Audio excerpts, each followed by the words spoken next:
नमस्कार साथियों, स्वागत है आपका हमारे यूट्यूब चैनल में। हम देख रहे हैं हिंदी सेट नेट अध्ययन में अ, झूठा सच उपन्यास। इसमें हमने लगभग 53 भाग देखे हैं और इसके आगे का भाग आप देखने जा रहे हैं।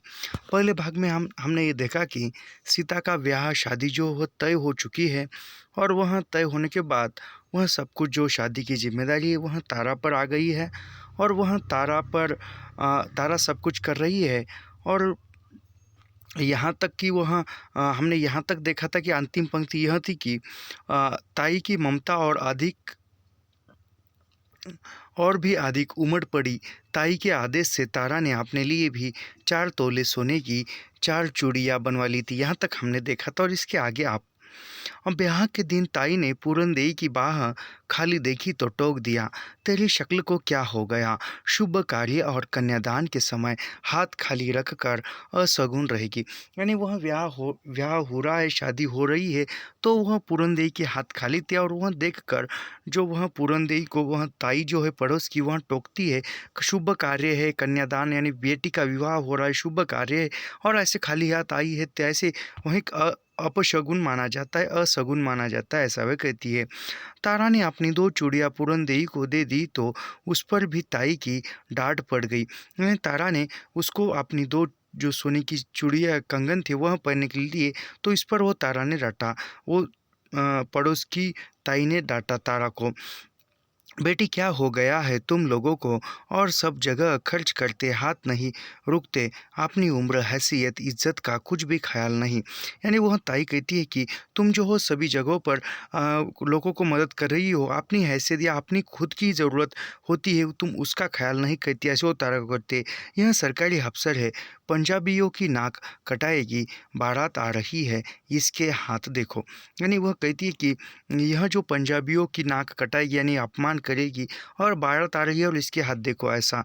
ताई ने अपने अपने घर से एक जोड़ी कड़े, गले की जंजीर और पड़ोस के 4 चूड़ियाँ मांगकर पूरनदेई तारा को पहना दिए। यानी वो पड़ोस से मांग कर जो ताई ने गले की जंजीर यानी गले की चैन और पड़ोस से जो चूड़ियाँ मांग कर दिया और तारा उसको पहनाने लगी।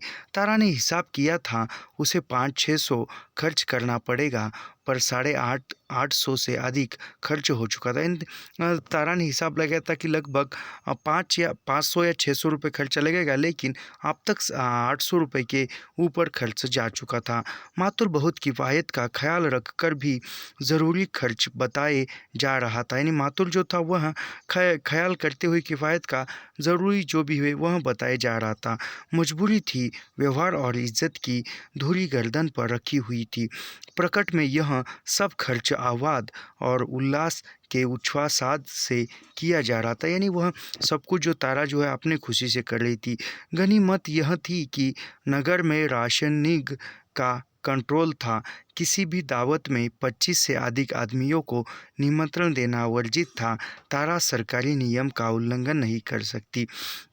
यानी वहाँ पर जो नियम ऐसा था कि किसी भी दावत में या किसी भी समारोह में 25 से अधिक व्यक्तियों को आमंत्रित नहीं किया जा सकता। और तारा जो थी सरकारी नियमों से बंधी थी और एक सरकारी अफसर थी, तो उस नियमों का उल्लंघन करना नहीं चाहती थी, वह नियम को तोड़ना।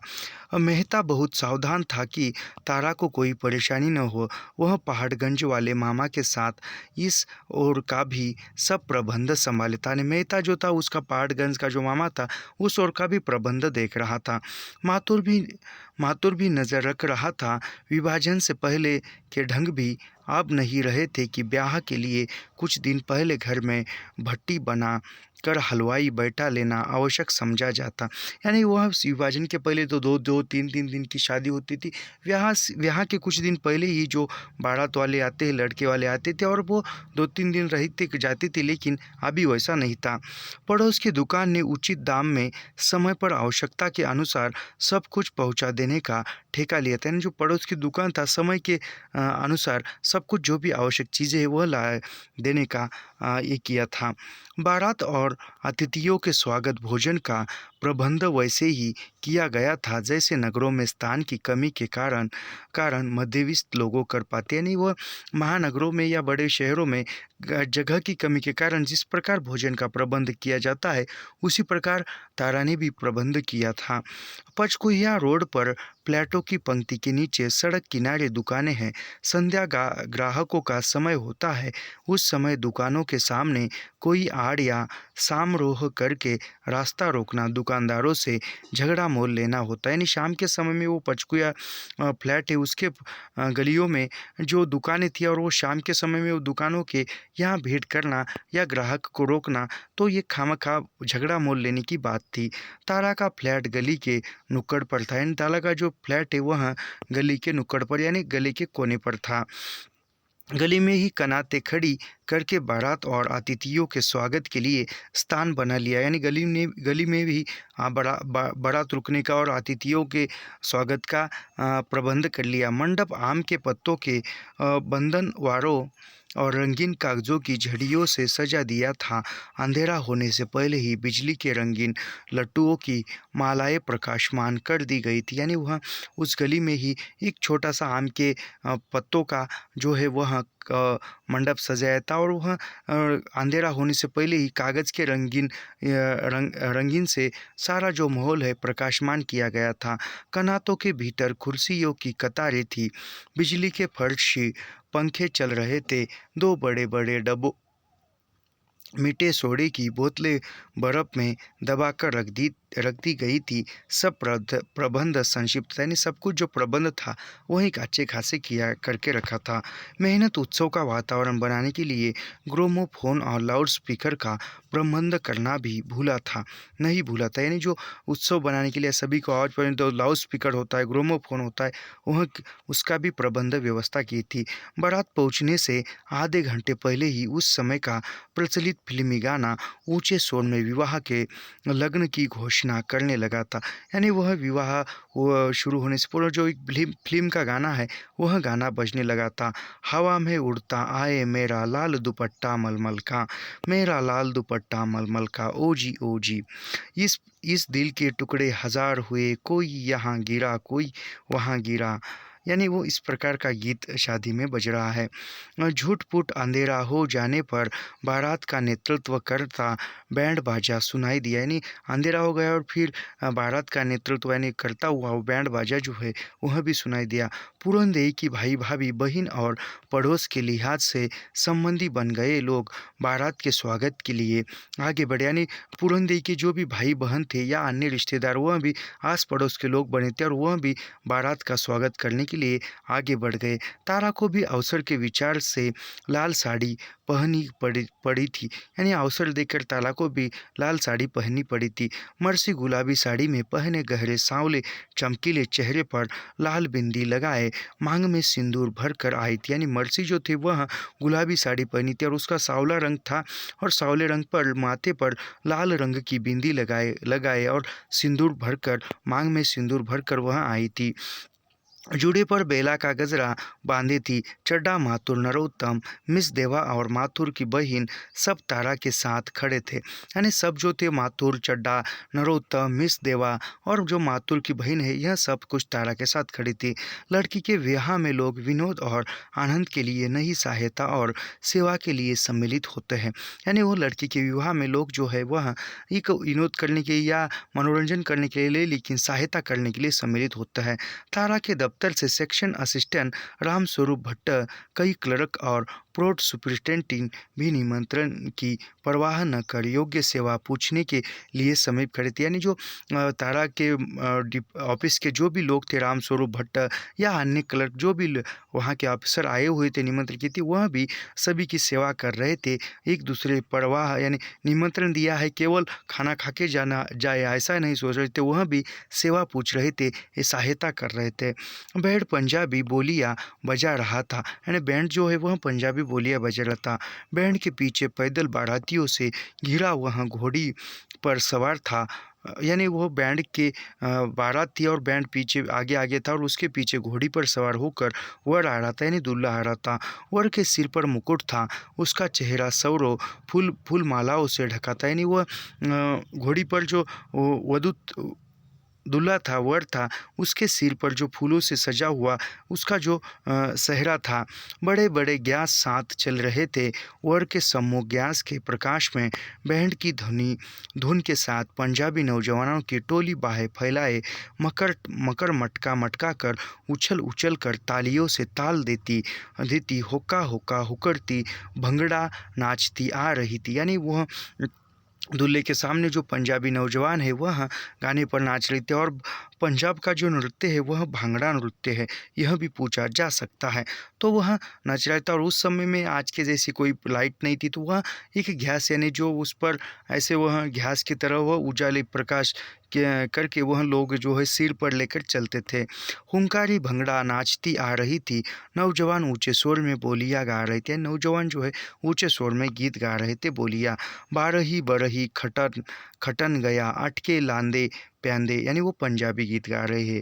बुढ़िया तरस दिया सानू फेर जवानी आवे, 12 बरस कमाने गए कमा कर लाए पावे, गुकरिया का मन तरसे हाय फिर जवानी आवे, 12 बरसी खटकन गया गया खटा के लैंदी चांदी, मुंडिया पसंद कर ले गड्डी भर कुटिया दी आंधी, 12 बरसी कमाने गए कमा कर लाए चांदी, लौंडे पसंद कर ले लंडिया भर लोंडियों की आई, पड़ोस की पंजाबी जवान बहुएं और लड़कियां बारात के स्वागत गीत गाने के लिए ऊपर खिड़कियों में इकट्ठी हो गई थी।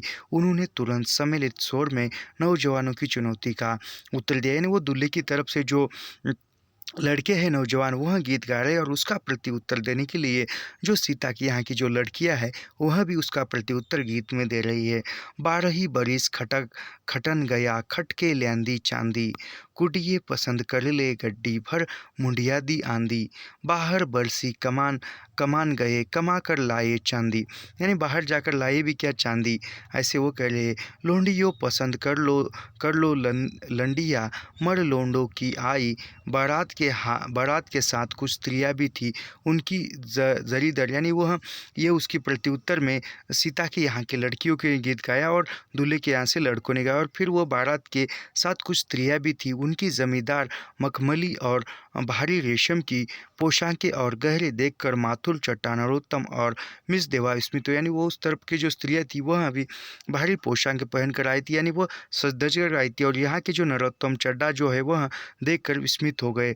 चड्डा बोल उठा, कोई कह सकता है 5 बरस पहले यहाँ लोग शरणार्थी थे, पेड़ों के नीचे पनाह ढूंढ रहे थे, यानी वह देखकर चड्डा साहब बोल रहे हैं कि कोई कह सकता है कि यह शरणार्थी थे। 5 बरस इनकी स्थिति क्या थी, कोई पेड़ के नीचे था, कोई पनाह ढूंढ रहा था, कोई रहने के लिए जगह ढूंढ रहा था। और अब देखो मेहता का एक मित्र समीप ही खड़ा था, बोल पड़ा, भाई साहब लड़के का परिवार 4 बरस पहले आया था तो इतनी भी पूंजी नहीं थी कि बजाजी की फेरी लगा सकते, यानी वो कोई मैं कोई वहाँ पर चड्डा के बाजू में खड़ा था और वह सुनकर बोल रहा है, भाई साहब लड़के का जो परिवार है 4 बरस पहले आया था और आए थे तो उनके पास कुछ भी नहीं था। ऐसा कर लिए बाप बेटे ने 4 महीने कुल्फियाँ बेचकर निर्वाह किया, घर में औरतें कुल्फी बनाती थी, बाप बेटा बेचते थे, आप तो 50-60 हज़ार का जुगाड़ बांध लिया। यानी वो जब नए नए आए थे तो कुछ भी नहीं था, वह कुल्फियाँ बेचते थे, घर की जो स्त्रियाँ थी वह कुल्फियाँ बनाती थी और बाप और बेटे जो थे वह मिलकर कुल्फियाँ बेचते थे। लेकिन आप सब कुछ सुधर गए, आप 50-60 हज़ार जुगाड़ हो गए, यानी 50-60 हज़ार का उनका व्यापार है, ऐसा वे कह रहे हैं। तारा ने कहा, बारात में भंगड़ा नाचने का रिवाज लाहौर में नहीं था, यानी तारा कह रही है कि लाहौर में तो बारात में भांगड़ा नृत्य करने का या भांगड़ा नाचने का रिवाज नहीं था। मेलों में देहाती लोग ही नाचते थे, दिल्ली में देहात और सीमांत के लोग भी तो आए हैं, यानी वह मेले में ही देहाती लोग नाचते थे और दिल्ली में देहात और सीमांत के लोग भी आए हैं। या नहीं ही संस्कृति बनती जा रही है, यानी वहाँ शहर में नई संस्कृति का निर्माण हो रहा है। मिलानी और जयमाला के बाद लड़कियां और बहुएं वर को उधर ले गई, बारात कनातों में भोजन करने लगी। यानी वो दुल्हन और दूल्हे को, जो लड़कियां अन्य स्त्रियां है वह उसको दूसरी तरफ ले गई और बारात जो है वह भोजन करने लगी। तारा अब भी नीचे ही खड़ी थी, उसकी नज़र निरंतर सड़क की ओर थी। तारा वहीं पर खड़ी थी और उसकी नज़र निरंतर सड़क की ओर थी। डॉक्टर नाथ पहले से आकर व्यर्थ में न उबे, इसलिए तारा ने उसे 8:15 साढ़े 8:30 तक आने के लिए कह दिया था। यानी वो नाथ साहब है पहले आकर परेशान हो जाएंगे, बोर हो जाएंगे, इसीलिए उनको 8 साढ़े 8 बजे आने के लिए कहा था। तारा ने अपने खास अतिथियों के लिए भोजन का प्रबंध ऊपर अपने कमरे में ही किया था। यानी जो खास वो तारा के मेहमान थे उनके लिए भोजन का प्रबंध ऊपर कमरे में किया था। डॉक्टर की गाड़ी आती देखकर तारा सड़क की ओर बढ़ गई। गाड़ी में प्रोफेसर अकेला था। यानी गाड़ी आते अ, देखा आने के लिए, और तारा ने कहा था कि अनाथ को कि आते समय आपकी पत्नी को ले आइए, लेकिन गाड़ी में प्रोफेसर अकेले थे। तारा को लाल साड़ी में देखकर और उसके कड़े चूड़ियों की ओर संकेत कर डॉक्टर प्रसन्न से बोल उठा, तुम सोई ही बहू बनी हो, सच बड़ी अच्छी लग रही हो। यानी वह देखकर तारा ने जो भी लाल साड़ी और कड़े पहने हैं, श्रृंगार किया है, वह देखकर नाथ बोलते हैं कि तारा को, तुम हुबहू बहू बनी हो, यानी तुम ही दुल्हन बन बैठी हो, तुम अच्छी लग रही हो, तो सच बड़ी अच्छी, यानी सब सच में सुंदर लग रही हो, ऐसा वे कहते हैं। तारा ने झेप छिपाने के लिए दूसरी बात की, भाभी जी को नहीं लाए। यानी तारा ने वह बात छुपाने के लिए दूसरी बात की कि भाभी जी को नहीं लाए। मेरी प्रतीक्षा तो नहीं करनी पड़ी? डॉक्टर ने पूछा। यानी डॉक्टर कहे कि मेरी प्रतीक्षा तो नहीं करनी पड़ी आपको, ऐसा वे तारा को करे। भाभी जी को क्यों नहीं लाए? तारा ने शिकायत दोहराई। यानी तारा शिकायत करते हुए पूछ रहे कि भाभी जी को क्यों नहीं लाए? अरे छोड़ो, प्रोफेसर ने कह दिया, जैसे वह प्रसंग अच्छा न लग रहा हो। यानी वह भाभी को क्यों नहीं लाया, यह कोई उसको अच्छा न लग रहा है प्रोफेसर को, इसलिए वह कहते हैं कि छोड़ो, इस प्रसंग को अच्छा न लग रहा है, ऐसा वे कहते हैं इस भाव से। तारा के मन में संदेह हुआ, क्या बनती नहीं आपस में? यानी तारा के मन में संदेह है कि पति और पत्नी में बनती नहीं है, यानी नात और नात के पत्नी में। तारा ने डॉक्टर को ऊपर ले जाकर दूसरे लोगों से परिचय किया। यानी तारा ने डॉक्टर साहब को ऊपर ले गया और दूसरे लोगों से परिचय किया। प्रोफेसर डॉक्टर प्राणनाथ, फ्लाइंग कमिश्नर के आर्थिक परामर्शदाता चड्डा माथुर, नरोत्तम मर्सी और मिस देवा ने डॉक्टर का स्वागत किया। चड्डा उसके समीप बैठकर तुरंत बात करने लगा। यानी वहाँ पर जो नरोत्तम मर्सी जो सभी थे, उन्होंने डॉक्टर साहब का स्वागत किया, और वह चड्डा जो है वह डॉक्टर साहब के नज़दीक जाकर बैठकर और कुछ बात करने लगा। सरकार की योजना कृषि के विस्तार और विकास से खाद्यान्न की उपज बढ़ाने की है, परंतु भूमि के उचित वितरण के बिना दूसरी भूमि पर उचित ढंग से कृषि हो सकेगी। भूमिहीन किसानों का क्या होगा? उपज बढ़ भी गई, परंतु लोग बेकारी के कारण खरीद न सके तो क्या लाभ? यानी वह चड्डा साहब कहते हैं कि नाथ साहब को कि भूमि की जो उपज है वह उचित ढंग की कृषि हो रही है, लेकिन भूमि का जो वितरण है वह सभी लोगों में नहीं हुआ है। यानी सभी किसानों को भूमि नहीं मिली है, इसके कारण बहुत से लोग बेकार है, बेरोजगार है, और वह कहते हैं कि उसको अन्य खरीदने से क्या क्या होगा, या खरीद नहीं पाते हैं। डॉक्टर नाथ और उसकी पत्नी के बीच क्लेश का अनुमान कर तारा को बहुत दुख हुआ। यानी तारा ने अनुमान लगाया कि डॉक्टर नाथ और उसकी पत्नी के बीच में क्लेश है, गुस्सा है, दोनों के मध्य में झगड़ा है। यह जानकर या यह अनुमान कर तारा को दुख हुआ। वह दुख बार बार उसके मन में खटका जाता था। उसकी नज़र डॉक्टर के खुले कॉलर पर गई। यानी वह जो पति पत्नी के बीच में जो दुराव है, वह उसको तारा के मन में खटक जा रहा था, और डॉक्टर साहब की जो कॉलर थी वह ऊपर गई। डॉक्टर कोट की नहीं पहने था, यानी डॉक्टर ने कोट नहीं पहना था।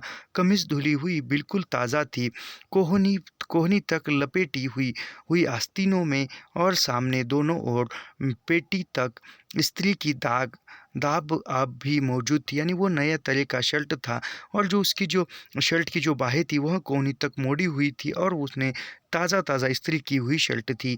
कमीज नहीं नई नहीं परंतु मजबूत, यानी कमीज़ नई नहीं थी लेकिन मजबूत थी। कॉलर की सिलाई से सुदृढ़ निकल आए थे, यानी कॉलर जो था उसके यहाँ से जो सिलाई निकल चुकी थी। तारा ने सोचा, इनकी कमीज़ को इतना भी ख़्याल नहीं, शायद आपस में बोलचाल भी बंद हो गए हो, यानी इतनी कमीज़ को इतना भी ये तमीज़ नहीं है कि आपस में ख़्याल नहीं है कि बोलचाल बंद हो। दोनों को कभी साथ नहीं देखा। डॉक्टर साहब इतने गंभीर और समझदार है, ऐसी स्त्री से ब्याह कैसे कर लिया? शायद मिसेज नाथ भी मिसेज अग्रवाला की तरह घुमक्कड़ हो या मिसेज डे की तरह परेशान करती हो। यानी वह कहती है कि जो अग्रवाल जो नाथ है, नाथ भी जो मिसेज अग्रवाला की तरह नाथ की पत्नी होगी, घुमक्कड़, और जो नहीं तो जो मिसेज डे थी उसकी तरह परेशान करती होगी। सीता का ब्याह हो रहा है, क्या मालूम 6 मास बाद उनका भी ऐसा ही हाल हो जाए। यानी वह सीता का ब्याह हो रहा है, 6 मास बाद वह नाथ के जैसा ही सीता का भी हाल हो जाए, क्या पता। मर्सी को चड्ढा और डॉक्टर की बातचीत में रस नहीं आ रहा था, यानी मर्सी और चड्ढा को डॉक्टर जो बात कर रहा था उसमें रस नहीं आ रहा था सुनने में। उसने तारा से पूछ लिया, सीता अपनी नौकरी जारी रखेगी या छोड़ देगी? यानी तारा को पूछा उसने कि सीता जो है इसके बाद आपकी उसकी जो, यानी जो वह हिंदी शॉर्ट राइटिंग यानी हिंदी स्टेनो में नौकरी करती थी, तो वह छोड़ेगी या जारी रखेगी? करे तो अच्छा ही है, माथुर ने विचार प्रकट किया। छोड़ देगी तो तुमने उसकी ट्यूशन पर जो खर्च किया व्यर्थ जाएगा। यानी वो कहते हैं कि माथुर, यदि वह नौकरी जारी रखे तो अच्छा है, नहीं तो वह नौकरी छोड़ देगी तो तुमने जो ट्यूशन पर खर्च किया है यह तो व्यर्थ जाएगा, ऐसा वह तारा को कह रही है। मैं तो चाहती हूँ नौकरी न छोड़े, पर आशा नहीं वह काम करेगी। तारा कहती कि मैं तो चाहती नहीं कि वह नौकरी छोड़े, लेकिन आशा भी नहीं कि वह नौकरी काम करेगी। यह सचमुच बहुत बड़ा राष्ट्रीय अपव्यय है, नाथ बोला। यानी नाथ बोलता है कि यह जो है पूरा राष्ट्रीय व्यवधान है, अपव्यय है। नाथ बोला, अच्छी स्थिति के लोगों की लड़कियां ही ऊंची शिक्षा का अवसर पाती है, विवाह के बाद के कुछ काम नहीं करती, उनकी शिक्षा पर राष्ट्र का सब खर्च व्यर्थ जाता है। यानी वह नाथ बोलता है कि ऊंचे घर की जो स्त्री लड़कियां है वही ऊंची शिक्षा पाती है, उच्च शिक्षा पाती है, और विवाह होने के बाद वह नौकरी छोड़कर फिर घर गृहस्थी में लग जाती है। इसलिए जो भी राष्ट्र का यानी जो सरकार का जो खर्च है उन लड़कियों की शिक्षा पर वह व्यर्थ जाता है। खासकर मेडिकल और ट्रेनिंग कॉलेजों में तो उन्हीं लड़कियों को जगह दी जानी चाहिए जो प्रैक्टिस या सर्विस की शर्त माने। यानी वो मेडिकल कॉलेज और ट्रेनिंग कॉलेजों में उन्हीं लड़कियों को प्रवेश देना चाहिए जो आगे चलकर प्रैक्टिस करना चाहती है, सर्विस करना चाहती है, सचमुच वह करियर बनाना चाहती है। उन्हीं लड़कियों को एडमिशन देना चाहिए या जगह देनी चाहिए, नहीं तो वह सरकार का जो खर्च है वह व्यर्थ जाता है। ये बात सही भी है। लड़कियां तो केवल मैरिज क्वालिफिकेशन के लिए बीए एमए करती है। नरोत्तम ने भी योग दिया। नरोत्तम बता रहे कि लड़कियां केवल शादी होने तक अच्छे घर में शादी होने के लिए क्वालिफिकेशन पूरा करती है, यानी शिक्षा पूरी करती है, बीए एमए करती है, ऐसा नरोत्तम ने कहा। हमने हमने उन्हें पॉलिटिक्स और लिटरेचर पर बात करते कभी नहीं देखा, बस साड़ी सिनेमा सोहर की ही बात करती है। माथुर ने कहा, यानी माथुर कहते हैं कि हमने लड़कियों को पॉलिटिकल या राजनीति कोई अन्य काम की पॉलिटिकल और लिटरेचर यानी राजनीति तथा साहित्य पर बात करते कई स्त्रियों को नहीं देखा है। उन्होंने बात करते देखा है कि साड़ी सिनेमा शोर, यानी साड़ी सिनेमा जो भी मेकअप की बात है, साड़ी की, सिनेमा की, या अपने पति की बात करती देखा है, माथुर ने कहा। चौका संभाले और कपड़े धोने में लिटरेचर से क्या सहायता मिल सकती है, मर्सी ने पूछा। यानी मर्सी बता रही कि चौका संभालने यानी वो घर की जो रसोई है वह संभाल में, कपड़ा धोने में वह लिटरेचर क्या समझ सकती है, ऐसे मर्सी बोल रही है।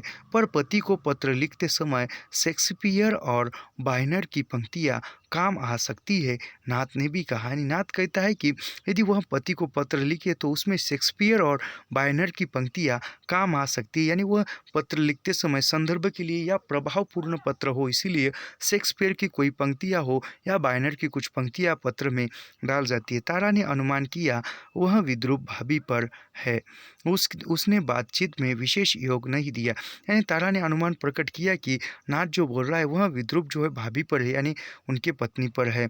उसने बातचीत में विशेष योगदान दिया, यानी तारा ने विशेष योगदान दिया। उसे प्रबंध भी करना था। उस समय सीता को सहायता कर नहीं सकती थी, यानी वो सीता को सहायता नहीं कर सकती थी, यानी प्रबंध करना था। सीता दूसरे दिन प्रातः ही अपने वर के साथ सदर बाजार ससुराल में चली गई थी, यानी दूसरे दिन सुबह ही रात भर विवाह हुआ। पहले के मैंने भी सुना है कि जो नानी और दादी नानी से सुना है कि पहले ज़माने के विवाह जो है रात में होते थे, 2-3 दिन तक चलते हैं। उसी प्रकार यह विवाह भी रात में हुआ और वह सुबह के समय में सीता जो है ससुराल चली गई। सीता दूसरे दिन प्रातः ही अपने वर के साथ सदर बाजार ससुराल, यह भी पूछा जाता है कि सीता का ससुराल कहाँ है, तो सदर बाजार में है। तारा दफ्तर से लौटी तो बहुत सूना सूना लगा। पूरनदेवी कुछ उदास थी, परंतु उसे बहुत बड़ा बोझ सिर से उतर जाने का संतोष था। यानी तारा जो है दफ्तर से लौट कर आई तो उसको तारा को एक उदास सा लग रहा था, सूना सूना लग रहा था। और पूरनदेवी भी उदास थी, मगर उसके सिर से एक बहुत बड़ा बोझ जो है वह उतर गया, इसका भी संतोष था। पूरनदेवी तारा के समीप बैठकर बात करने लगी। बेटी, महाराज जी की कृपा और तेरी हिम्मत से सब ठीक हो गया। यानी वह पूरनदेवी है तारा के समीप आकर बैठकर कहती है कि बेटी, महाराज जी की कृपा से और तेरी हिम्मत से सब कुछ ठीक हो गया। आप मुझे महाराज जी का नाम ही लेना है, मेरा बोझ उन्होंने उतार दिया। यानी वह कहती है कि पूरनदेवी, आप जो है मेरा बोझ हल्का हो गया है, आप मुझे महाराज जी का ही नाम लेना है, यानी वह भगवान ईश्वर का ही नाम लेना है और मेरा बोझ अब उतार दिया महाराज जी ने। बेटी, सब तेरे ही पुण्य का प्रताप है, अब तो तू ही मेरी बेटी। यानी वह तारा को कहती कि आप जो यह सब कुछ जो हुआ है तेरे ही पुण्य के कारण हुआ है, अब तो तू ही मेरी बेटी है, ऐसा वह कहती है। तारा के मन में विचित्र बात आई। मैं बेटी होती तो मेरा भी बोझ उतारने की बेचैनी होती। यानी ये बात सच भी है, एक लड़की के मन में यह सवाल आना एक जीवितता का लक्षण है। तो तारा सोच रही है कि यदि मैं भी तुम्हारी लड़की होती तो तुम मेरा भी बोझ उतारने की बेचैनी में होती, यानी तुम मेरा भी शादी करने की सोचती होगी। बात मन में ही दबा ली। पूरनदेवी से विवाह के लिए मंगनी में आया हुआ सामान लौटा देने के संबंध में बात करने लगी। यानी जो भी वह मंगनी के समय सामान आया था वह लौटा देने की बात पूरनदेवी से तारा कह रही है। पूरनदेवी 2 दिन बाद सदर जाकर सीता को लिवाए, यानी वह 2 दिन बाद जो है वह पूरनदेवी उस सीता को लेकर आई, सदर बाजार जाकर ले आई थी। न जाती तो सीता की ससुराल वाले ख्याल कर सकते थे कि लड़की के मायके में उसकी चिंता करने वाले नहीं है। यानी वह पूरनदेवी उसको ले आने के लिए नहीं जाती थी, तो वह ससुराल वाले सोचते थे कि सीता के मायके में उसकी चिंता करने वाले कोई नहीं। तारा दफ्तर से लौटी तो सीता मौजूद थी। दोनों गले लग कर मिली। यानी तारा जब दफ्तर से लौटी तो वह सीता जो है तारा को गले लग कर मिली। त्योहारों में सीता तारा की खास सहेली नहीं थी। दिल्ली में तारा को उसके व्यवहार के प्रति घृणा ही थी और फिर उसकी सहायता करने के लिए विवश हो गई थी। लेकिन 10 मास साथ रहने से प्रेम हो गया था, जैसे थान पर एक साथ बंधने वाले बैलों में भी हो जाता है। यह कितना इम्पोर्टेंट वाक्य है, महत्वपूर्ण वाक्य है। जैसे कि पहले जो वो सीता से मिली थी और सीता का जो दिल्ली में रवैया था उसको वह तारा जो है वह घृणा करती थी, लेकिन बाद में वह सहायता करती और सहायता करने लगी और दोनों एक साथ 10 माह तक रही। और 10 मास रहने तक तारा और सीता के बीच में एक अच्छी दोस्ती हुई थी। और वह अच्छी दोस्ती बताने के लिए लेखक क्या बताते हैं, जैसे एक साथ 2 बैलों को बांधा जाता है और उन बैलों में सामंजस्य या दोस्ती निर्माण हो जाती है, उसी प्रकार तारा और सीता के बीच में दोस्ती निर्माण हो गई थी। तारा ने सीता को ध्यान से ऊपर से नीचे तक देखा। लड़की 2 ही दिन में बदल गई लगती थी। यानी तारा ने अभी नई नई शादी हो चुकी है तो वह सीता थोड़ी सी बदली हुई है और तारा ने उसको देखा, सिर से लेकर पैर तक लड़की थोड़ी बदली हुई सी लगती है। बराबरी का ही नहीं, बड़प्पन और अधिकार का भाव आ गया। यानी बराबरी का नहींपन, जो बड़प्पन का जो भाव और अधिकार है वह आ गया था। तारा ने रहस्य के ढंग से पूछा, बता, घबराई तो नहीं? यानी तारा जो है वह रहस्य से पूछती है कि बता, घबरा तो नहीं? सीता संकोच में मुस्कुराई, हाय, मुझे तो बहुत डर लग रहा था। यानी तारा पूछती है कि घबराई तो नहीं, और सीता कहती है तो मुझे तो बड़ा मुस्कुरा कर पूछती है कि मुझे तो बड़ा डर लग रहा था, कैसे लोग हैं? यानी वो तारा पूछ रही कैसे लोग हैं? सीता बताती कि बहुत अच्छे। तो आप तो डर नहीं लगेगा, यानी वो तारा बताती है कि पूछती है कि आप तो डर नहीं लगेगा। डर क्या है? शुरू में ही घबराहट होती है। यानी वो कहती है कि डर क्या है? शुरू में ही घबराहट होती है, कैसे बातचीत की? यानी फिर वो तारा पूछ रही है कि कैसे बातचीत की? ठीक ही है। सीता कहती कि ठीक है। सीता ने गर्व से संकोच प्रकट किया कि तारा को क्या बताएँ? यानी एक संकोच प्रकट करते हुए तारा ने सीता ने कहा कि तारा को क्या बताया जाए? तारा ने भी मुस्कुराकर संतोष प्रकट किया, पर उसे सीता की आँखों में गर्व और संतोष की चमक, धृष्टता सी जान पड़ रही थी। यानी तारा भी मुस्कुराए का संतोष प्रकट करती है, आनंद व्यक्त करती है, लेकिन सीता की आँखों में जो चमक और धृष्टता थी, संतोष की चमक और धृष्टता थी, वह जान पड़ी थी। मन में ख़्याल था, संतुष्ट है, घर मिल गया, आश्रय मिल गया, उसके लिए तड़प रही थी। यानी वह तारा सोच रही है कि उसको आश्रय मिल गया, घर मिल गया, तो मन में तड़प थी कि वह आश्रय मिले। एक ही दिन के परिचय में प्रेम कहाँ से आ गया? यानी एक ही दिन का परिचय और बीच में प्रेम कहाँ से आ गया? सो ही ख्याल आया, प्रेम और क्या होगा? जो कुछ चाहती थी उस सब की पूर्ति का आधार प्रेम ही है। यानी तारा सोच रही है कि प्रेम और क्या हो सकता है? जो सीता चाहती थी उसकी पूर्ति, यानी उसकी वह पाना ही प्रेम का आधार हो सकता है। यह ऐसे जो वाक्य है वह पूछ सकते हैं। तो प्रेम प्रेम और क्या होगा? जो कुछ चाहती थी उस सब की पूर्ति का आधार प्रेम ही है। यानी यह बात सच भी है।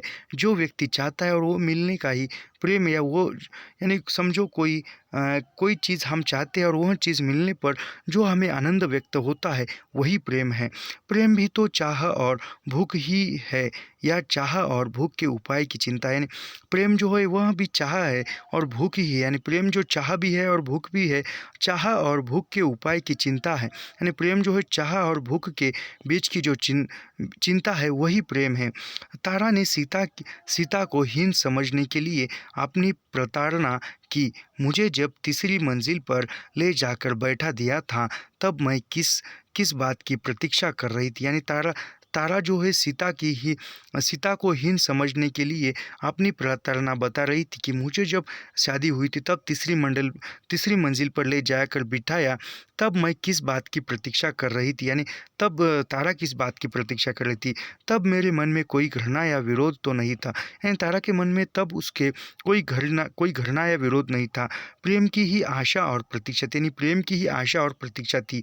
अनुमानिशिक अ अमानव अ अमानुषिक व्यवहार ने ही घृणा जगा दी। यानी फिर वो उसके साथ जो अमानवीय व्यवहार हुआ उसने घृणा जगा दी। तारा अपने आप को घर गृहस्थी, रसोई, बच्चे दूसरी ही परिस्थितियों में देखने लगी। यानी तारा जो है फिर वह शादी होने के बाद घर गृहस्थी, बच्चे, रसोई, इसमें ही खुद को देखने लगी उस स्थितियों में। उन परिस्थितियों के चित्र मस्तिष्क में वृत्ताकार घूमते जा रहे थे। मर्सी की बातें याद आ गई। यानी वहाँ वहाँ उन सभी के जो चित्र है, घर गृहस्थी, रसोई, बच्चे, इनके सब कुछ जो वृत्ताकार में यादें घूम रही थी, तभी मर्सी की बातें याद आ गई। तू नहीं चाहती, तू असाधारण है। यानी मर्सी ने कहा था कि तारा को, तू नहीं चाहती, तू तो असाधारण है। तारा झुंझला उठी, नहीं, मैं नहीं चाहती, मैं इतनी साधारण नहीं बन जाना चाहती। यानी मैं इतनी साधारण नहीं बन जाना चाहती कि केवल घर गृहस्थी या बच्चे में ही जुड़े रहे। मैं ऐसे ही अच्छी हूँ, यानी मैं ऐसे ही नौकरी करने वाली या खुद की मर्जी पर जीने वाली ही अच्छी हूँ। शनिवार था, तारा 1:30 बजे दफ्तर से लौट आई। सीता की सास एक दूसरी स्त्री बहू को ससुराल लौटा ले जाने के लिए आई हुई थी। यानी शनिवार था तो वह तारा जो है दफ्तर से दोपहर में लौट आई थी, और घर में आने के बाद सीता की सास और दूसरी जो एक स्त्री थी वह सीता को ससुराल लौटा ले जाने के लिए आई थी। सीता सामान की गठरी मुठरी बांधकर तारा की प्रतीक्षा कर रही थी। यानी सीता जो है वह सब कुछ सामान पैक करके बांध के वह रख के तारा की प्रतीक्षा कर रही थी। 2:30 बजे सास सीता को लेकर चली तो वह और तारा फिर गले मिली। यानी वह 2:30 बजे तारा सीता जो है सीता के साथ सीता को लेकर जा रही थी, तब वह सीता तारा के गले मिली। पूरनदेवी आंचल आंखों पर रखे रो रही थी, यानी वह पूरनदेवी जो है वह रो रही थी। यह बात मुझे अभी भी दिमाग में थोड़ी सी कहीं ना कहीं गलत लगती है, क्योंकि जब भी बेटी जो है ससुराल जाती है तो माँ रोती है। यह तो दुख तो होता ही है कि बेटी है दूसरे घर में जा रही है, इस बात का दुख होता है हृदय में। लेकिन बेटी जो है अपना घर बसाने के लिए जा रही है, नया संसार प्रारंभ करने जाने जा रही है, तो उसको एक हंसी खुशी विदा करना चाहिए, मेरा ऐसा मानना है। लेकिन वह बचपन से माँ ने पाला है, बड़ा है और फिर दूसरे के घर जा रही है, तो इसका दुख तो होता है, लेकिन फिर भी आंसू बहाने नहीं चाहिए, ऐसा मेरा खुद का एक मत है। तारा की आंखों में भी आंसू आ गए, यानी तारा की आंखों में भी आंसू आए। सास और सीता जीना उतरी तो पूरनदेवी और तारा भी साथ गई। टैक्सी चल दी तो तारा को अकेली रह जाना बहुत खटका, यानी वह पूरनदेवी सीता को और उसकी सास को टैक्सी तक छोड़ने के लिए गई और वह चली गई, तो तारा जो है वह अकेली जान पड़ रही थी और उसको अकेलापन खटक रहा था। महर्षि सीता के विवाह की संध्या भीड़ भटके के कारण तारा से बात करने का अवसर नहीं पा सकी, यानी महर्षि जो है वह विवाह के दिन भाग दौड़ के कारण तारा से बात नहीं कर न सकी थी। जाते समय तारा से अनुरोध कर गई थी, तुमसे ज़रूरी बात करनी है, यानी जाते समय महर्षि ने कहा था तारा से कि तुमसे ज़रूरी बात करनी है, उधर आना या फ़ोन पर कह देना, संध्या तो मैं भी आ सकती हूँ। यानी फिर जब समय होगा तो बता देना, मैं तुमसे मिलने आऊँगी या फ़ोन करना या ज़रूर मिलने आऊँगी, ऐसा कहा था। तारा ने मर्सी से फ़ोन पर पूछा क्या कहना चाहती थी, अनुमान किया, यानी तारा ने फ़ोन किया मर्सी से और बोला कि क्या पूछना चाहती हो, ऐसा अनुमान किया। शायद चुपके चुपके पार्टी फंड के लिए चंदा देना चाहती होगी मुझसे, यानी वह सीता बता रही है कि तारा जो है वो सोच रही कि चुपके चुपके जो पार्टी का फंड है, कम्युनिस्ट पार्टी, उसके लिए चंदा लेना चाहती हो तारा से मुझसे। दूसरी प्राइवेट बात क्या हो सकती है, परंतु इस समय तारा किसी से भी बात कर मन हल्का कर लेना चाहती थी, यानी इस समय वह अकेली पड़ गई थी और तारा जो है कोई किसी से भी बात करके मन को हल्का करना चाहती थी, इसलिए वह बोल रही थी। मर्सी ने उत्तर दिया, इस समय ठीक नहीं होगा, दो तीन और लोग भी बैठे हैं, कल दोपहर आओ, लंच यहाँ ही कर खा लेना। यानी मर्सी कहती कि इस समय जो है यह बात करना उचित नहीं है, और भी दो तीन लोग वहाँ पर बैठे हैं, कल दोपहर आना, लंच यहाँ भी कर लेना, ऐसा वो कह रही है। तारा को संध्या तक अकेले ही रहना पड़ा। पूरनदेवी का साथ भी क्या साथ था, मन चाहा नरोत्तम माथुर में से कोई आ जाता, यानी तारा जो है शाम तक अकेली बैठी रही। पूरनदेवी का साथ जो था वह एक न के बराबर था, क्योंकि वह कामकाजों में लगी रहती थी, यहाँ वहाँ जाती आती रहती थी, और फिर तारा का मन कहता है कि नरोत्तम या माथुर को भी आना चाहिए था। ख्याल आया शीलो के यहाँ हो आए, फिर ही सोचा मुझे किसी की ज़रूरत नहीं है, यानी फिर तारा के मन में ख्याल आया कि शीलो के यहाँ आकर मिला है, फिर उसको तारा को ख्याल आया कि मुझे किसी की ज़रूरत नहीं है। बिना साड़ी बदले पलंग पर लेट गई। पुरानी बातें, भाई से सुना हुआ एक शेर ज़बान पर आ गया, कोई सुन नहीं रहा था, आह से गुनगुना उठी, यानी वह साड़ी नहीं बदली और उसी प्रकार वह पलंग पर लेट आई। उसके भाई यानी पुरी ने जो एक शेर सुनाया था वह उसको याद आया, और वह याद आने के बाद गुनगुना उठी। वह शेर इस प्रकार था, बुलबुल को दिया नाला, परवाने को जलना, बुलबुल को दिया नाला, परवाने को जलना, गम हमको दिया तो सबसे मुश्किल नज़र आना। यानी वह एक शेर यह था कि यह पूछा जाता कि यह शेर किस उपन्यास में है या किसके द्वारा उपन्यास में कहा गया है, तो यह जयदेव पुरी द्वारा यह शेर कहा गया है। उसके पुरी ने कहा था कि फिर से मैं शेर सुना रहा हूँ, बुलबुल को दिया नाला, परवाने को जलना, गम हमको दिया जो सबसे मुश्किल नज़र आना, यानी जो गम मिला है दिल में वह सबसे मुश्किल काम है कि वह गम औरों को दिखना। तारा ने अपनी प्रताड़ना की, मुझे क्या हो रहा है, क्या गम है मुझे, मुझे कोई गम नहीं, यानी तारा खुद की अंतर्मन में टटोल कर देख रही है कि कह रही है कि क्या मैं सच में गम में हूँ, नहीं, कोई गम नहीं है, ऐसा वो कह लिए। नाथ ने तारा को फ्लाइंग कमिश्नर कमीशन की रिपोर्ट की एक प्रति दी थी। मन न लगने पर भी उसे पढ़ने लगी। यानी नाथ ने जो फ्लाइंग कमीशन था उसकी एक जो प्रत थी वह प्रत तारा को दी थी और तारा का मन न था फिर भी वह पढ़ने लगी थी। जानना तो चाहिए देश में क्या हो रहा है, यानी वो तारा सोच रही कि जानना चाहिए कि देश में क्या हो रहा है। पूरनदेवी का भी अकेले मन नहीं लग रहा था, यानी पूरनदेवी का भी अकेले मन नहीं लग रहा था। अब उसे काम ही क्या था, खाली बैठे क्या करती, इसलिए होजियर फैक्ट्री से मोजे लाने चली गई थी। यानी वह पूरनदेवी का ही मन नहीं लग रहा था, खाली बैठे क्या करती, थोड़ा सा काम करने के बाद खाली बैठती तो वह होजियर फैक्ट्री से मोजे लाने गई थी। वह 6 बजे लौटी। तारा ने तब तक रिपोर्ट के 43 पृष्ठ पढ़ लिए थे। यानी वो 6 बजे लौटी और तब तक तारा ने जो वह रिपोर्ट था उस रिपोर्ट के 45 पन्ने या पृष्ठ पढ़ लिए थे।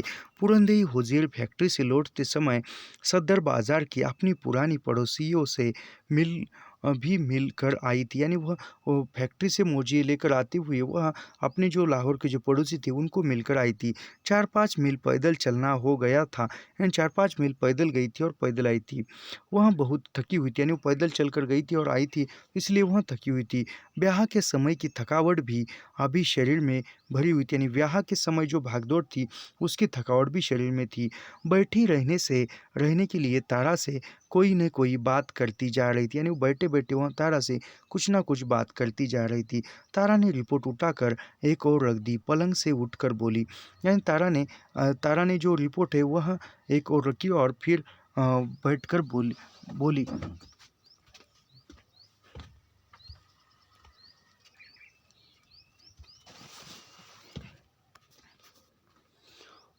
बुआ तुम थकी हो, ज़रा लेट लो। यानी तारा बोल रही कि बुआ तुम जो हो थकी हो, ज़रा लेट लो, आज खाना मैं बनाती हूँ। यानी तारा कहती कि आज मैं खाना मैं बनाती हूँ, तुम ज़रा लेट लो या आराम कर लो।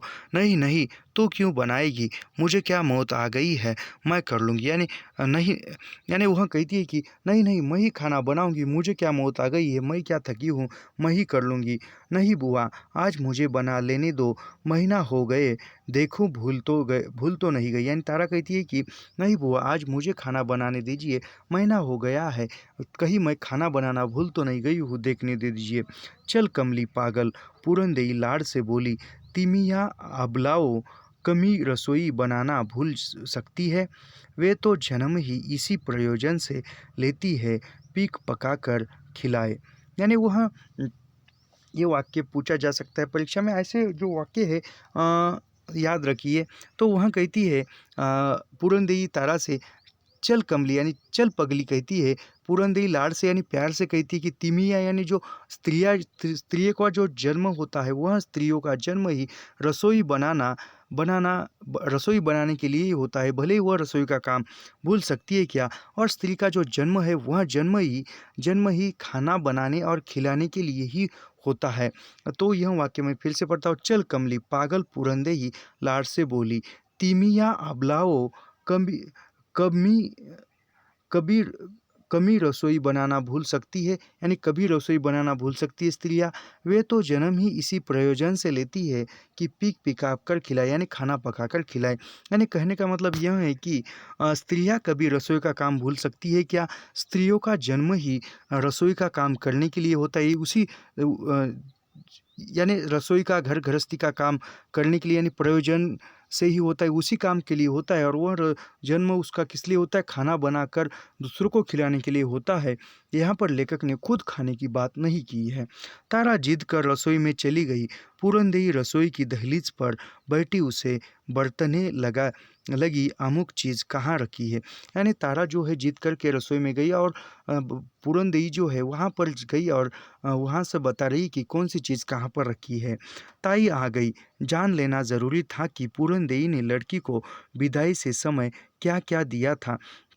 यानी वो पड़ोस की ताई आई और उसको जानना उत्सुकता थी कि विदाई के समय पूरनदेवी ने लड़की को क्या क्या दिया।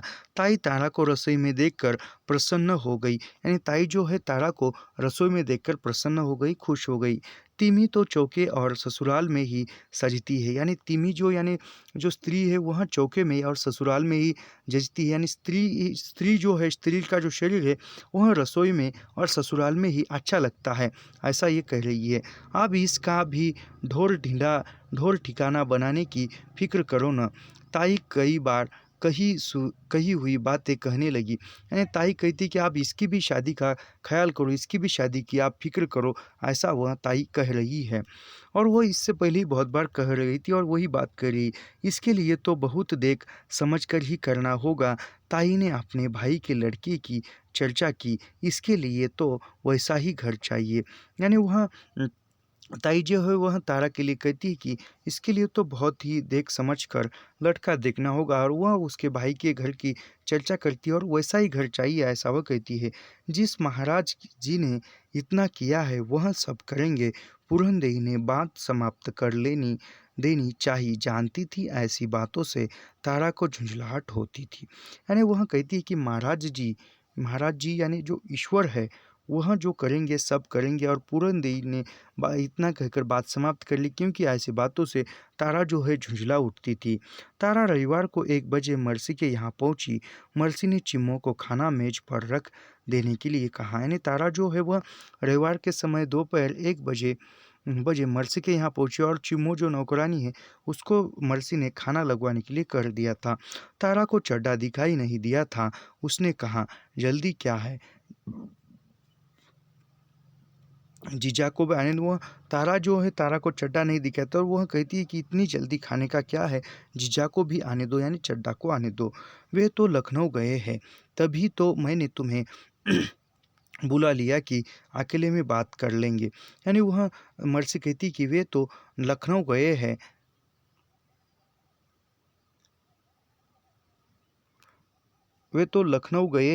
और ये तो लखनऊ गए हैं और वह नहीं है, इसलिए तो तुम्हें बुलाया है। मुझे एक बात याद आ रही है कि जो मार्च माह में नेट का पेपर हुआ था उसमें एक प्रश्न पूछा गया था कि झूठा सच उपन्यास में किन किन गाँवों का नामो उल्लेख आया है। तो उसमें ऐसे जालंधर है, दिल्ली है, लखनऊ भी है, लेकिन ऐसे यह प्रश्न पूछा था, मुझे अभी याद आया है। और यहाँ ऐसे इसलिए वह याद रखी कि किन किन गाँवों का, किन किन शहरों का नाम उल्लेख आया है, तो वह नहीं है इसलिए बुलाया। मर्सी ने सहसा प्रसंग आरंभ कर दिया। यानी मर्सी ने सहसा प्रसंग यानी जो बात है वह बताना आरंभ किया। किस बात का फैसला, तारा ने विस्मय से पूछा। यानी तारा ने विस्मय से पूछा किस बात का फैसला, तुम नहीं जानती। यानी वह मर्सी कहती कि तुम नहीं जानती। तिवारी जी नित्यानंद तिवारी को जानती क्यों नहीं, अलीगढ़ में है। मातुर ने तुम दोनों के बारे में कहा था ना। यानी वो तिवारी जो नित्यानंद है उनको तुम जानती नहीं, वह तो अलीगढ़ में है, और मातुर ने तुम दोनों के बारे में कहा था ना। मैंने तभी कह दिया था मेरा कोई विचार नहीं। यानी तभी उसने कहा था कि मेरा कोई विचार नहीं। तुमने तो कहा था कि अभी विचार नहीं है, यह थोड़े ही कहा था कि तिवारी पसंद नहीं है। यानी वो मर्सी कह रही कि तुमने कहा था कि अभी कोई विचार नहीं है, और यह थोड़ी ही कहा था कि जो तिवारी है वह पसंद नहीं है। उस बेचारी में दोष क्यों बताओ, भला आदमी है, पर मुझे विवाह की इच्छा नहीं है। एंड तारा बता रही कि उस बेचारे में मैं दोष क्यों बताऊं, भला आदमी है, मुझे विवाह की इच्छा नहीं है, ऐसा वो तारा बता रही।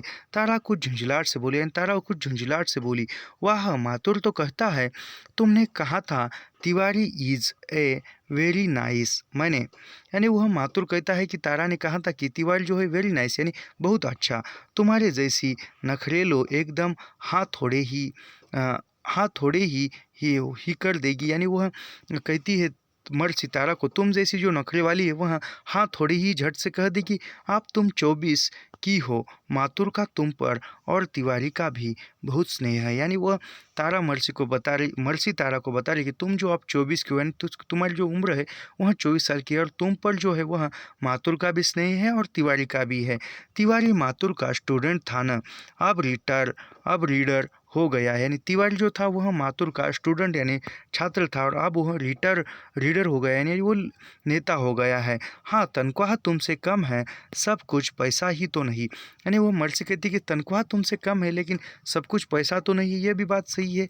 माथुर भाई का तो दिमाग खराब है, तारा अंग्रेजी में बोली। यानी तारा अंग्रेजी में बोलती कि माथुर भाई का जो दिमाग है वह खराब है। जो कुछ स्वयं नहीं कर सके वह दूसरों को करता देखकर संतुष्ट होना चाहते हैं। यानी जो माथुर साहब जो है वह खुद न कर सके वह दूसरों को करते देखकर संतुष्ट हो जाते, खुश हो जाते हैं। मैच मेलिंग संबंध मिलाने का खप्त है, अपना मैच ढूंढने की फिक्र क्यों नहीं करती। यानी वो कहती है तारा कि वह अपने खुद के बारे में यानी अपना मैच ढूंढने की फिक्र क्यों नहीं करते, दूसरों के बारे में क्यों वह सोचते हैं। वह तन मन से सन्यासी आदमी है, 43 से ऊपर हो गया है, आप क्या ब्याह करेगा।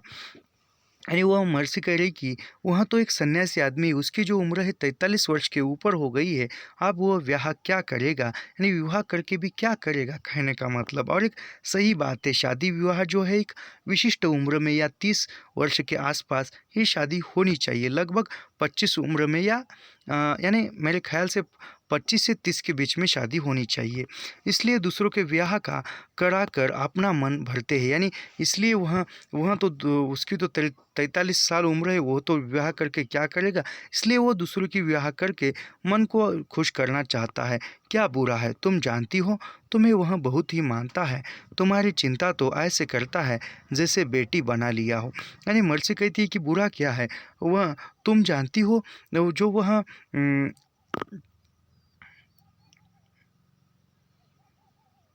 वह जो है वह तुम्हारी चिंता बहुत करता है, जैसे वो कोई पिता अपनी बेटी के लिए चिंता करता है उसी प्रकार वह तुम्हारी चिंता करता है। मैं क्या उनका कम आदर करती हूँ, बाल सफ़ेद नहीं है, नहीं तो चाचा जी कहने लगती है। यानी तारा कहती है कि मैं भी उनका आदर करती हूँ, उनके तो बाल सफ़ेद नहीं है, नहीं तो मैं उनको चाचा जी कहने लगती, ऐसा वह कहती है। चिम्मू ने खाना दे दिया, चिम्मू भूल गई थी कि तारा मिर्च कम खाती थी। यानी चिम्मू ने खाना दिया और चिम्मू जो है वह भूल गई थी तारा जो है मिर्च कम खाती थी। तारा खाए भी जा रही थी और सू सी भी किए जा रही थी। यानी तारा को तीखा लग रहा था, तारा खाना खा रही है फिर भी वह उसको तीखा लग रहा था और फिर भी वह खाती जा रही थी। जानती है, माथुर कह रहा था कि तिवारी के लिए संबंध के कई अच्छे प्रस्ताव आए पर उसने स्वीकार नहीं किए। यानी मालसी कहती है कि तिवारी के लिए बहुत अच्छे घरों से रिश्ते आए हैं लेकिन उसने स्वीकार नहीं किए, वह तुम्हारा ध्यान लगाए बैठा है। यानी तिवारी जो है वह तुम्हारा ही ध्यान लगाए बैठा है, ऐसा वह मर्सी तारा से बता रही। नॉनसेन नहीं, बताओ तुम्हारी तस्वीर की पूजा करता है। यानी वह तारा कहती कि नॉनसेन और फिर मर्सी कहती कि नॉनसेन नहीं, वह तो तुम्हारी तस्वीर की पूजा करता है, कुछ और चढ़ाकर कहो। यानी फिर तारा कहती कुछ और चढ़ाकर बात कहो, तुम्हारी कसम, माथुर कहता है। यानी फिर मर्सी कहती तुम्हारी कसम, मैं झूठ नहीं बोलती हूँ, ऐसा माथुर कहता है। मेरी तस्वीर कहाँ से मिल गई उसे, यानी वो तारा कहती कि मेरी तस्वीर कहाँ से मिल गई उसे, माथुर ने मुझसे मांग ली थी। यानी माथुर ने मुझसे मांग ली थी, ऐसा वह करेगी। वह तो हम दोनों की साथ थी, तुम्हारी पूजा करता होगा, मैंने अभी तस्वीर काट कर तेरी दे दी थी। यानी वह तारा कहती है कि हम दोनों की जो तस्वीर थी पूजा करते समय की वह दोनों की साथ की थी। और फिर मर्सी कहती कि मैंने जो तस्वीर हम दोनों की थी उसमें से काट कर तुम्हारी तस्वीर दी थी। मेरा बहुत उपकार दिया, धन्यवाद दूँ। तारा सचमुच खिंच गई। क्या क्या अनुपकार कर दिया, कोई तुझे चाहता है, तेरी कदर करता है तो तुझे बुरा लगता है। यानी वह कहती है कि फिर तिवारी ने मेरा उपकार किया, धन्यवाद किया, प्रशंसा की और फिर तारा कहती कि कोई कदर करे तो तुझे बुरा लगता है, ऐसे चाहने को क्या करो, ऐसा तो एक और भी है, शायद सपनों में देखता हो। यानी फिर वो कहती कि चाहे तो वो देखने वाला कोई और भी है, चाहने वाला, शायद वह मुझे सपनों में देखता हो, मेरे लिए इस तरह रास्ता देता है, पर्दा उठाता है कि मैं साबुन का बुलबुला हूँ, मुझे कुछ भी छू गया तो फट हो जाएगी। यानी वह कहती है कि मेरे सामने अभी इस तरह का रास्ता है जैसे कोई साबुन के पानी साबुन का जिस प्रकार पानी पर बुलबुला आता है और वह गुब्बारा आता है और वो गुब्बारा कुछ थोड़े से स्पर्श से फट जाता है, उसी प्रकार मैं आप हूँ, ऐसा वे कहती है। तू चिढ़ती क्यों है? फिर वो मर्सी कहती है तारा से कि तू चिढ़ती क्यों है? चिढ़ कैसे नहीं, जब मैंने उन लोगों के सामने ऐसे कोई विचार या संकेत नहीं प्रकट किया तो परेशान होते हैं, मुझे बदनाम कराएंगे। यानी तारा कहती है कि चिढ़ तो होंगी ही, मैंने उन लोगों के सामने ऐसा कभी व्यवहार नहीं किया, ऐसे प्रकट विचार नहीं किए, फिर भी वह लोग मुझे बदनाम करेंगे तो वह चिढ़ होगी ही। तुम्हें कोई पसंद आएगा भी? यानी फिर मर्सी कहती कि क्या तुम्हें कोई पसंद आएगा ही? ऐसी क्या फिक्र हो गई? फिर तारा कहती कि ऐसे तुम्हें क्या फिक्र है? फिक्र क्यों नहीं होगी? फिर मर्सी कहती कि फिक्र क्यों नहीं होगी? मुझे घर आश्रय ढूंढने की ज़रूरत नहीं, न मैं सीता की तरह बेचैन हूँ। माँ माँ यानी वो तारा कहती कि मुझे आश्रय ढूंढने की कोई आवश्यकता नहीं, ज़रूरत हुई नहीं है। मुझे तो सीता के जैसे मन में बेचैन भी नहीं हूँ, ऐसा वह कहती है।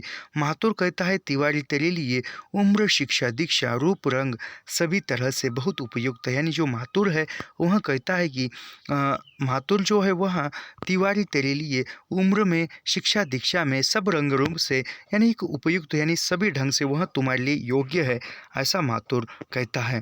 मर्सी करे पर यह सब निश्चय करने की ज़रूरत क्या क्या आ पड़ी है? मुझे तो उसके प्रति कभी कोई आकर्षण अनुभव नहीं हुआ, कभी उसके विषय में उस प्रकार का ख्याल नहीं आया, वह मेरे लिए प्रतीक्षा न करे। यानी फिर तारा कहती है कि मुझे तो उस तिवारी के प्रति ऐसी कोई बात, यानी इतनी कुछ पूछ रही हो, ऐसी ज़रूरत क्या पड़ी है? मुझे तो तिवारी के प्रति कभी कोई आकर्षण उत्पन्न नहीं हुआ, कभी कोई विषय में उस प्रकार मेरे मन में ख्याल भी नहीं आया, वह मेरे लिए प्रतीक्षा न करे, यानी वह मेरे लिए प्रतीक्षा क्यों करे? ये बात भी सच है, तो फिर किसके विषय में सोचा है? यानी फिर वह मर्सी कहती तो फिर किसके विषय में सोचा है? जब सोचूंगी बता दूंगी। यानी वो तारा कहती कि जब मैं सोचूंगी तब मैं बता दूंगी।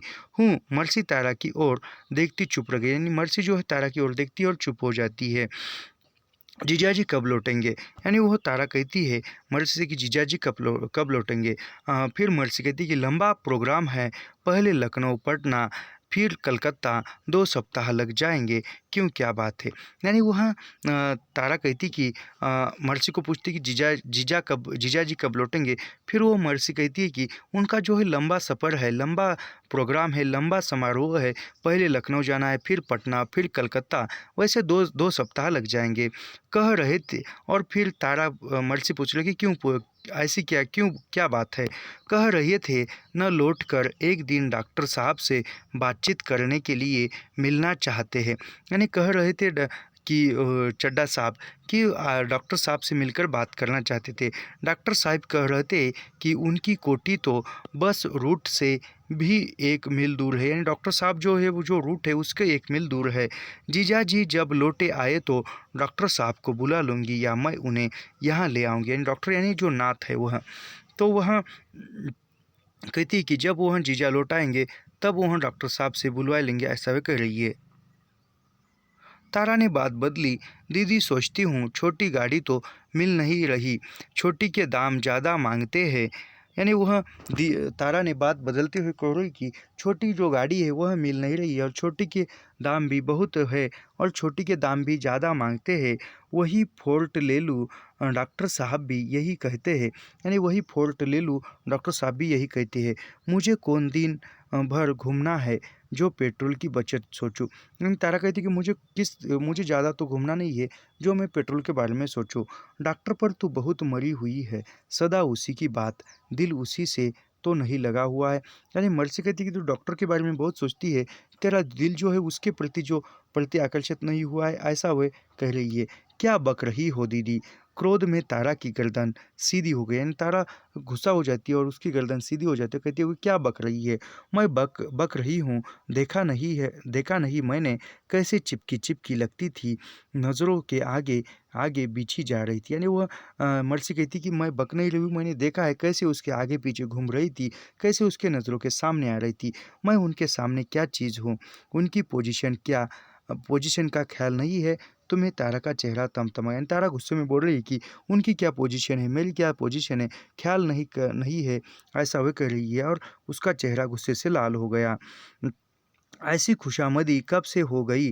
क्या पोजीशन है? खुदा खुदा है क्या? वह जवान मर्द है, तू जवान औरत है। यानी वह कहती है मर्सी, खुशामदी और पोजीशन की क्या बात है?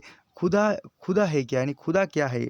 क्या है? वह कहती है कि वह एक जवान मर्द है और तू एक जवान औरत है। तू लाल तू लाल क्यों हो गई? मर्सी ने अपने अनुमान की सच्चाई का प्रमाण देने के लिए प्रसन्न होकर अंगूठा दिखा दिया और कैसा पकड़ा। यानी वह कहती है मर्द सितारा से कि तू पकड़ी गई, ऐसा वो कैद कर वो उसको अंगूठा दिखाती है, ऐसा ठेंगा दिखाती है। इतना इतना तो सोचो ही, इज मैरिज उनकी वाइफ है। यानी वो कहती है तारा, इतना सोचो कि उनकी वाइफ है। वाइफ, मर्सी ने विस्मय प्रकट किया। वाइफ उस दिन तो साथ नहीं आई थी। यानी मर्सी ने विस्मय प्रकट किया और कहती है वाइफ तो उस दिन शादी के दिन साथ नहीं आई थी। संदेशा है कुछ गड़बड़ न हो, कभी कभी साथ नहीं देखी। तारा गंभीर हो गई। यानी तारा कहती कि संदेशा है कि कुछ गड़बड़ हुई है दोनों के बीच में और उनको दोनों को कभी साथ नहीं देखा। तेरी वजह से ही तो गड़बड़ नहीं है डे, ऐसा ही मामला तो नहीं है। यानी वो मर्सी कहती कि तेरी वजह से उन दोनों के बीच में तो गड़बड़ नहीं हुई है। दीदी तुम लिमिट हो। तारा का स्वर कड़ा हो गया। मैंने मिसेज नाथ को कभी देखा तक नहीं। यानी वह तारा मर्सी को कहती कि तुम जो हो लिमिट में रहकर बात करो, यानी सीमा में रहकर बात करो। और तारा का स्वर कड़ा हो गया और वो कहती कि मैंने उस नज़र से कभी नाथ को देखा भी नहीं, ऐसा वे कह रही है। अ, उसने तुम दोनों को देख लिया होगा, उसे संदेह हो गया होगा। तारा की आंखों में क्रोध के आंसू आ गए। यानी मर्सी कहती है कि उसकी पत्नी ने तुम दोनों को साथ में देखा होगा, इसलिए दीदी ऐसे बकोगी तो मैं कभी यही यहाँ नहीं आऊँगी। यानी वो तारा कहती कि तुम ऐसे ही बोलती रहोगी तो मैं फिर कभी नहीं आऊँगी, ऐसा वे बता रही है। तो आज की वीडियो में